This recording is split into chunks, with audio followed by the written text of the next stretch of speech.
perbedaan nasib dengan takdir. Nasib bahasa kita diambil dari bahasa Arab. Nasib artinya bahagian, jatah. Ini jatah ente, ini jatah ente. Makanya orang Arab mengatakan hadza nasibi, ini nasib saya. Takdir artinya ketetapan. Ini nasib saya, ini ketetapan saya.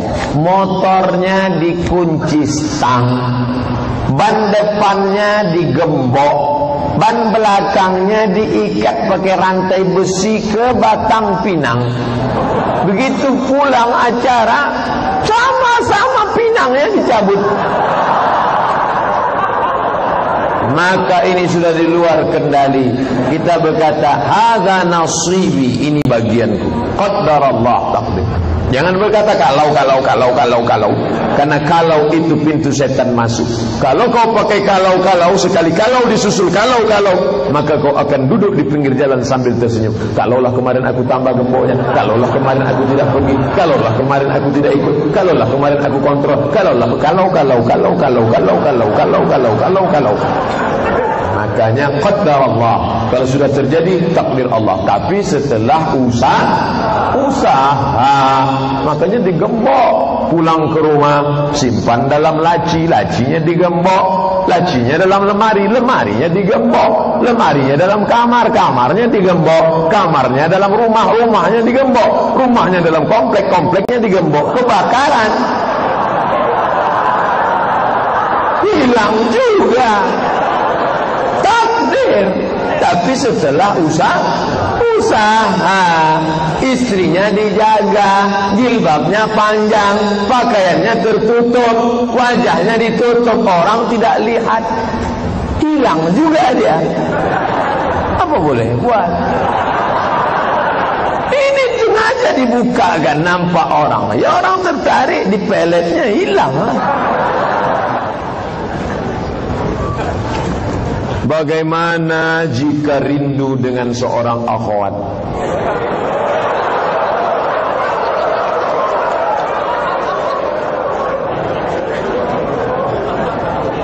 Naik atau tidak naik, itu pilihan.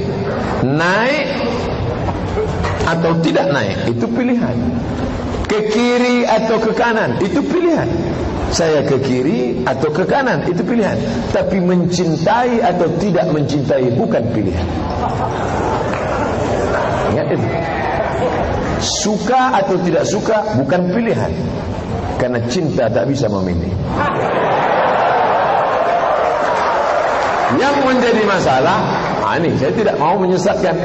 Jangan mentang-mentang, oh kalau gitu aku nggak apa-apa ya.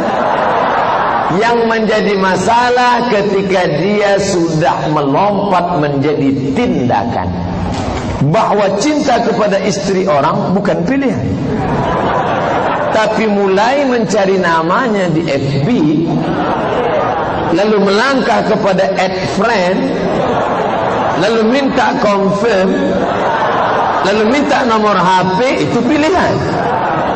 Hati-hati. Kejahatan terjadi bukan hanya karena ada niat dari pelaku, tapi juga karena ada kesempatan. Waspadalah.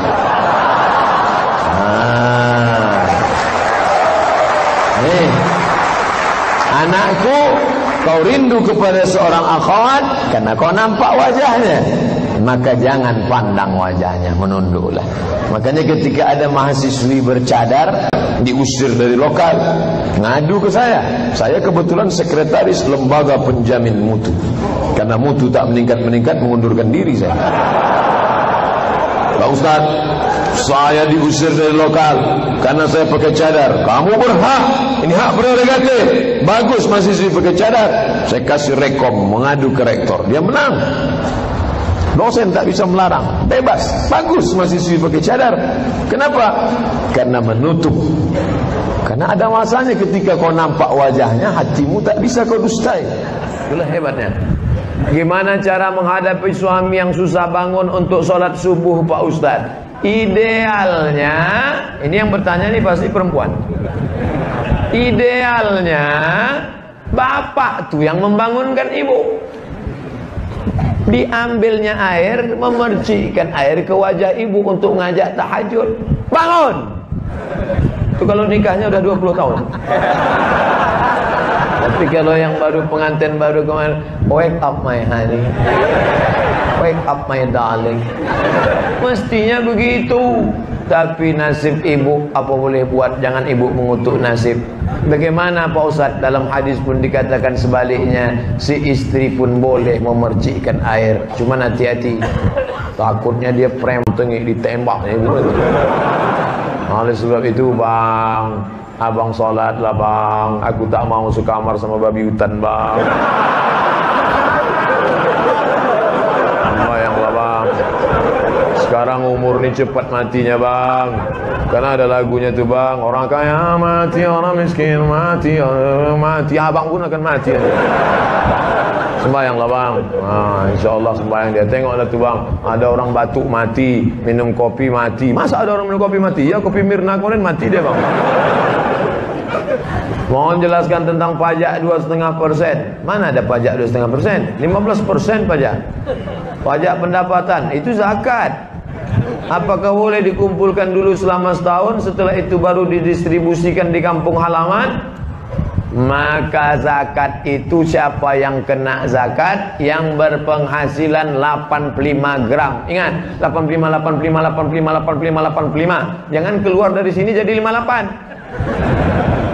Dalam perjalanan hidup ibu bapak tahun 85, apa yang paling berkesan? Ingat itu, 85 gram emas. Kalau penghasilanku sebanyak itu, maka aku sudah kena zakat. 85 gram sekarang harga emas 500.000, maka 85 kali 500 sama dengan 42.500.000. Dibagi 12 bulan. 42.500.000 bagi 12 sama dengan 3.600.000. Payah ngitung 3.600.000, 4 juta. Siapa yang berhasilan 4 juta, keluarkan zakat 2,5%, 25.000, 25.000, 25.000, 25.000. Yang punya zakat, yang punya duit 4 juta, zakatnya 100.000. Pak Ustadz, saya keluarkan 100.000 tiap bulan atau total 1.200.000? Bagus tiap bulan. Kan sama aja 1.200.000. Jumlahnya sama, setannya beda. Kalau 100.000 ringan. Tapi kalau sudah 1.200.000, allazi waswisu fi sudur. Mau kemana bro? Mau bayar zakat. Berapa? 1.200.000. HP Android 1.300.000. Tengok, kalau jin yang menggoda kita, bisa kita bacakan ayat kursi. Ini kawan sekantor kita, kita bacakan sama dia, hafal pula dia dari kita. Maka kalau kita bacakan Allahul Qayyum la ta'khudhuhu sinatun. Kenapa kau bacakan aku? Aku mau bayar zakat, kau goda-goda juga. Tulis besar-besar nih, jangan menggoda saya karena saya rentan tergoda. Seandainya uang pajak pendapatan 2,5% boleh dikumpul, apakah bisa penggunaannya dialihkan untuk membeli kurban? Ini orang terlalu cerdas. Sekali dayung 2-3 pulau terlampau. Hanya zakat saja untuk zakat. Adapun untuk kurban, kau berkurbanlah saudaraku. Berkurban itu hukumnya wajib menurut mazhab Hanafi. Alhamdulillah. Menurut mazhab Maliki, Hambali, Syafi'i sunat muakkad. Saya Syafi'i.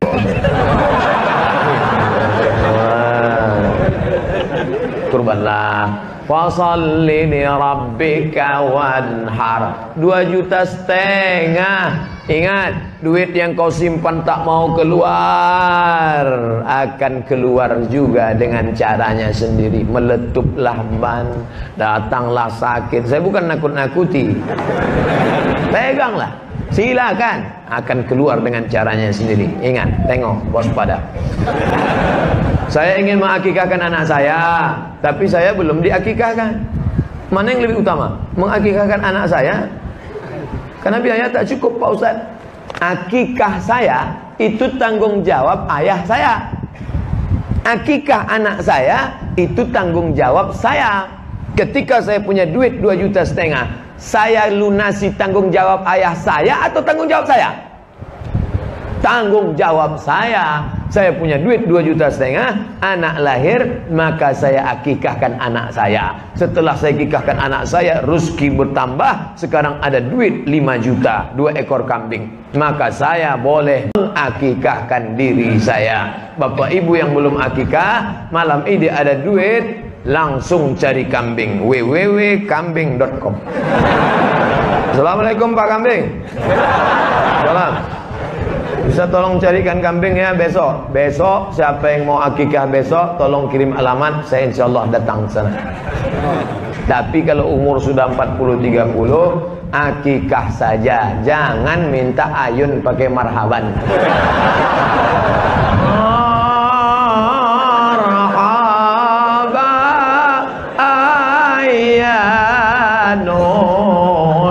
Oh, sangka yang diayun cucu. Oh, penyatuknya itu duduk. Apakah jodoh juga harus wajib kita selipkan di doa?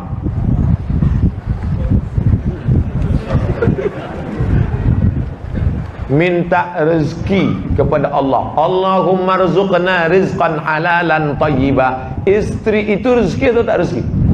Rezeki, duit rezeki, kebun rezeki, istri rezeki. Makanya kita diajarkan doa, Rabbana hablana min azwajina, berikan kepada kami istri, wa zurriyatina, anak-anak, qurrata a'yun, yang sejuk dipandang mata. Keluar kita dari rumah panas, begitu menengok dia, sejuk mata kita menengok. Masya Allah. Sedang lelah, di kantor ditekan atasan, di jalan kena razia pula. Begitu sampai di rumah, datang dia membawakan sejuk rasa abang. Iya bang, baru hidupkan nasi gitu. Maka mintakanlah. Boleh saya sebut namanya Pak Ustadz? Boleh, tapi jangan kuat-kuat. Ya Allah, berikanlah aku istri yang salihah. Sebutnya kuat, rupanya abang dia pula di sebelah. Adikku tuh kata dia. Bagaimana ijab kabul ketika menikahkan anak perempuan saya, sedangkan anak perempuan saya itu dulu hamilnya di luar nikah. Orang yang menikah dalam keadaan istrinya itu hamil, nikahnya sah. Buka kitab Al-Fiqhul Islami wa Adillatu. Kalau anaknya lahir tak perlu diulang, sah, jangan diulang lagi karena sudah sah. Yang jadi masalah, setelah anak ini lahir muncul 4. Pertama, anak yang lahir itu tak boleh pakai bin dan binti bapaknya, karena tak ada hubungan nasab. 2, kalau anak itu lahir laki-laki, lahir adiknya perempuan, maka dia tak bisa jadi wali bagi adik-adiknya, karena dia saudara seemak, saudara seayah yang bisa jadi wali, saudara seibu tak bisa jadi wali. 3, kalau ayah ini mati, si anak tak dapat harta warisan. 4, kalau anak ini gadis dipinang orang, bapak tak bisa menikahkannya. Walinya siapa? Fasultan waliyun man la waliyalaha. Walinya wali hakim. Pak Kua menikahkan. Pak Kua, ada yang mau kubicarakan 4 mata. Kata Pak Kua, jangankan 4, 3 pun bisa. Aku 25 tahun lalu bukan orang baik Pak Kua, sekarang memang baik. Kata Pak Kua, memang aku tengok tanda-tandanya. Sudikah Pak Kua menikahkan anakku ini? Insya Allah. Tapi Pak Ustadz, masa saya tak bisa menikahkan dia? Rambutnya, darahnya, air liurnya sudah kami periksa di rumah sakit di Singapura. Ini kata DNA anak saya. DNA tak laku mas bro, tak laku. Al-waladu lil firash. Anak diakui kalau setelah akad baru hamil. Sebelum akad, salah saya apa? Salah kau mau tahu? Aku kasih tahu. Iya, mencoblos sebelum hari H. Itu salah. Tak sah menurut KPU.